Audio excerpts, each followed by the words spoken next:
Hello everybody, this is Digraj Singh Rajput. Welcome to magnet brains. इस video में हम क्या पढ़ने वाले हैं? इस वीडियो में हम ड्रमलिन्स के बारे में पढ़ने वाले हैं। ड्रमलिन्स बड़ा प्यारा नाम है ना। देखो, ड्रमलिन्स है ना, बहुत इंटरेस्टिंग चीज है। मतलब ये भी आपका लास्ट डिपोजिशनल लैंडफॉर्म है जो किससे बनता है? ग्लेशियर से।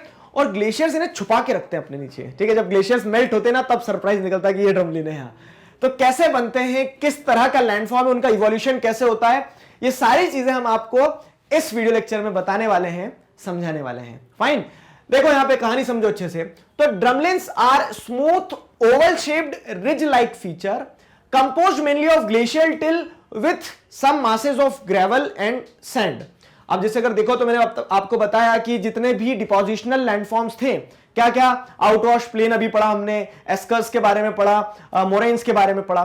तो ये सारी चीजें कहीं ना कहीं कैसे बन रही थी कि हाँ, ग्लेशियर ने ऊपर जो इरोजन किया था, जो सेडिमेंट्स थे वो डिपॉजिट होते चले गए। वो जो ग्लेशियल टिल था, ठीक है, वो जो आउटवॉश प्लेन में आपको क्या देखने को मिल रहा है? एलुवियम देखने को मिल रहा है। वो सब कुछ डिपॉजिट होते जाता है और अलग अलग तरह के स्ट्रक्चर बना देता है। ठीक है, यहां देखा था हमने कि हाँ, एस्कर्स भी बने, ड्रमलिन भी बने, आउटवॉश प्लेन भी बने, मोरेन्स भी बने।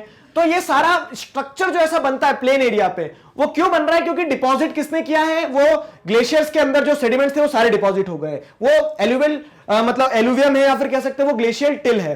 ठीक, तो यहां पे हमें कहानी क्या समझना है, जैसे कि ड्रमलिन भी क्या है, एक तरह से उसी ग्लेशियल टिल से कुछ ग्रेवल्स, कुछ सैंड, कुछ पत्थर, मिट्टी, इन सारी चीजों से बना हुआ एक स्ट्रक्चर होता है, एक लैंडफॉर्म होता है। कैसे बनता है वो समझाता हूं मैं आपको। तो एग्जाम में आपको डेफिनेशन लिख सकते हैं, तो क्या है? तो smooth oval shaped ridge like feature होता है। अब smooth oval shaped ridge like feature क्या होता है? जैसे आप देखोगे यहां पे प्लेन एरिया में आपको क्या देखने को मिल जाएंगे? इस तरह के टीले देखने को मिल जाएंगे।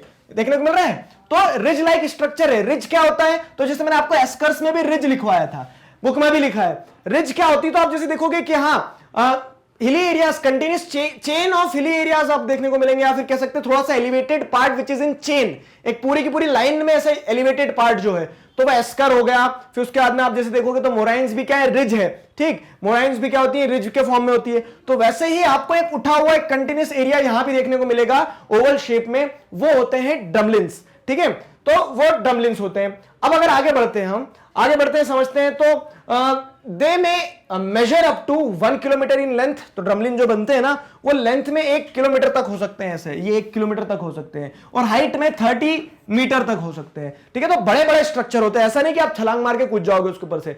ड्रमलिन क्या होते हैं? बड़े बड़े स्ट्रक्चर होते हैं। They may measure up to 1 kilometre in length and 30 metre और so in height. One end of the drumlin facing the glacier called the stoss end is blunter and steeper than the other end called tail। अब ये स्टॉस and क्या है और tell क्या है ये समझ लो। देखो, आपको मैंने बताया, इसको 1 मिनट के लिए ऐसे इमेजिन करो कि ये ग्लेशिएशन पीरियड है। अभी ग्लेशिएशन पीरियड में क्या, इतना बड़ा सा एक ग्लेशियर है पूरा ये। ठीक है, बड़ा सा ग्लेशियर है पूरा। ठीक, 80 फीट का ग्लेशियर है मान लो पूरा, ऊपर 80 फीट का और ऐसे 1-1.5 किलोमीटर का। अब क्या हो रहा है? अब आपको पता है कि ग्लेशियर के अंदर नीचे से पानी बहता रहता है। ठीक है, मतलब नीचे से ग्लेशियर जो स्ट्रीम के फॉर्म में पानी बहता रहता है ना, वो आउट ऑफ प्लेन में जाके जो निकलेगा पानी, तो पानी नीचे से बहता रहता है यहाँ पे। अब वो पानी क्या कर रहा है? अब जैसे आप देखोगे ना, तो पानी तो बहते हुए जा रहा है, लेकिन वो जो सेडिमेंट्स थे उसके अंदर, जो ग्लेशियल टिल था, वो यहाँ पे डिपॉजिट होता चला गया। तो पानी को तो जगह चाहिए नहीं कि पानी उसके ऊपर चढ़ जाएगा, वो और डिपॉजिट होंगे, पानी उसके और ऊपर चढ़ जाएगा। तो पानी इस तरह से क्या बहते हुए जाता है, पानी बहते हुए जाता है पूरा। ठीक है, तो यहां पे आपको यह ध्यान रखना है कि ग्लेशियल टिल जो है वो ग्लेशियर के नीचे डिपॉजिट होते जा रही है, ग्लेशियर के नीचे डिपॉजिट होते जा रही है। ऊपर ग्लेशियर है, ऊपर ग्लेशियर है, और धीरे धीरे वो ग्लेशियर टिल क्या होते जा रही है? जब नीचे वो बहते हुए पानी के कारण डिपॉजिट होते चली जाएगी ना, तो एक समय आएगा जब ग्लेशियर पूरा मेल्ट हो जाएगा। ग्लेशियर पूरा मेल्ट हो गया, ठीक है, तो पानी भी बह गया, लेकिन वो ग्लेशियर टिल इस तरह का शेप बना देता है, इस तरह का शेप बना देता है, वो ग्लेशियर टिल कहलाता है। फाइन, अब उसके 2 एंड हो गए। एक एंड जो रहेगा उसे स्टॉस एंड कहा जाएगा, जो कि ब्लंट रहेगा। ब्लंट मतलब क्या है? जिसका कोई मतलब एक तरह स्टीप रहेगा, ब्लंट रहेगा मतलब जो शार्प नहीं है, ऐसे समझ लो। ब्लंट को समझना तो उसका अपोजिट क्या है? शार्प। मतलब शार्प नहीं, जैसे इधर आप देखोगे तो इधर क्या है? शार्प, स्लोप एकदम। यहां पे स्लोप नहीं है, ऐसा स्टीप होता है एक साइड, और इसे क्या कहा जाता है? स्टॉस एंड कहा जाता है। और दूसरा एक साइड क्या होता है? टेल होती है उसकी। ठीक है, तो एक साइड उसकी टेल होती है। अब आप अभी अगर कंफ्यूज हो, विजुअलाइज नहीं कर पा रहे हो ना, तो इस जीआईएफ को देखो, 1 नंबर विजुअलाइजेशन होगी। ठीक है, ये है क्या? ये दिख रहा है ना, ब्लू कलर में दिख रहा है ऊपर, अभी ब्लू, अभी चेंज होगा कलर। हाँ, 2 मिनट सेकंड के एकदम माइनर पार्ट में होगा ये चेंज हुआ, बस चले गया, ठीक है। तो वो क्या हो रहा है, ग्लेशियर मेल्ट होने वाली सिचुएशन होती है। अभी ग्लेशियर खिसक रहा है धीरे धीरे, inch by inch, glacier inch by inch खिसकेगा, लेकिन उसके नीचे पानी तो बह रहा है कंटिन्यूसली, ये देखो ब्लू कलर में। और ये सारे सेडिमेंट्स जो है ये ग्लेशियर टिल डिपॉजिट होते जा रहा है, डिपॉजिट, ये डिपॉजिट होते जा रहा है। अब देखना ये गया, इसका मतलब क्या था, जो टिल बना था यहां पे पूरा का पूरा ऐसा, तो वो जो ग्लेशियर टिल डिपॉजिट होने के बाद में स्ट्रक्चर बना था, वो स्ट्रक्चर क्या था, ड्रमलिन था। वो स्ट्रक्चर को ड्रमलिन कहेंगे हम। आया ना समझ में, विजुअलाइज कर पाए हो? तो यहां पे आपको ध्यान रखना है कि हाँ, ऐसा स्ट्रक्चर जो बनेगा, ओवल शेप रिज जो बनेगी ग्लेशियर के मेल्ट होने पे जो हमें दिखेगा, वो ड्रमलिन कहलाएगा। उसमें जो उसका पीछे वाला एंड रहेगा वो क्या रहेगा, अब पीछे वाला एंड आप खुद समझ लो, क्योंकि वो क्या कर रहा है, ग्लेशियर को रोक रहा है ना, तो वो क्या होते चले गया, हाई होते चले गया, या फिर कह सकते हैं वो ब्लंट होते चले गया, स्टीप होते चले गया। आगे वाला एंड तो फ्लो के साथ में आधा सामान बहते जा रहा है, मतलब आधा जो सेडिमेंट्स है वो बहते जा रहे हैं, तो आगे वाला एंड जो रहेगा वो ऐसा स्टीप, वो क्या कहेंगे कि स्लोप बनता चले जाएगा, शार्प स्लोप बनते चले जाएगा, ठीक है। और इस एंड को टेल कहेंगे, इसको क्या कहेंगे, स्टॉस एंड कहेंगे। समझ में आ गया? तो स्टॉस एंड और ये टेल हो गई हमारी। फिर आगे अगर समझे हम, तो the drumlin form due to dumping of rock debris beneath heavily loaded ice through fissures in the glacier. तो ग्लेशियर के अंदर ऐसे फिशर्स होते हैं, पानी बहता रहता है, सारी चीजें, तो जो हेवीली लोडेड आइस रहता है उसका जो सेडिमेंट है पूरा, जो ग्लेशियर टिल है, वो बैठता चले जाता है, ऐसा रुकता चले जाता है और ड्रमलिन्स बन जाते हैं, ठीक है। The stoss end gets blunted due to pushing by moving ice. और ये स्टॉस एंड जो रहता है ना, इधर वाला जो पीछे वाला हिस्सा रहता है, ये वाला, ठीक, ये वाला जो पीछे वाला हिस्सा रहता है, ये ऐसा ब्लंट क्यों रहता है, एकदम शार्प क्यों नहीं है, ठीक है, स्टीप क्यों है, क्योंकि आइस तो इधर से धकते हुए जा रहा है ना। मैंने आपको जैसे बताया था, ग्लेशियर क्या पूरा ये है, तो ग्लेशियर इस तरफ मूव करेगा, ग्लेशियर इस तरफ मूव करेगा, तो ये उसको रोकने की कोशिश करेगा पीछे से, ठीक है। आगे वाला एंड पे कोई इतना प्रेशर रोकने पे नहीं लग रहा, मतलब अपोजिट फोर्स नहीं लग रहा है, लेकिन यहां ये स्टेबल है, आइस इधर से मूव करेगा, ठीक है, आइस इधर से ऐसे आगे मूव करेगा, तो ये इसको रोकेगा, इस कारण से ये ब्लंट हो जाता है ऐसा और स्टीप हो जाता है स्टॉस एंड उसका। और वहीं पे जो टेल की बात करें हम अगर, तो टेल क्या हो जाती है, हाँ, टेल जो रहती है तो एकदम स्लोपिंग रहती है। Drumlin gives an indication of direction of glacier movement. अब आइस भी चले गया, ग्लेशिएशन पीरियड खत्म हो गया, आइस पूरा मेल्ट हो गया, आपको सिर्फ क्या दिख रहा है, वहां जाके आप देखोगे तो आपको दिखेगा कि यार यहाँ ये ड्रमलिन बना हुआ है।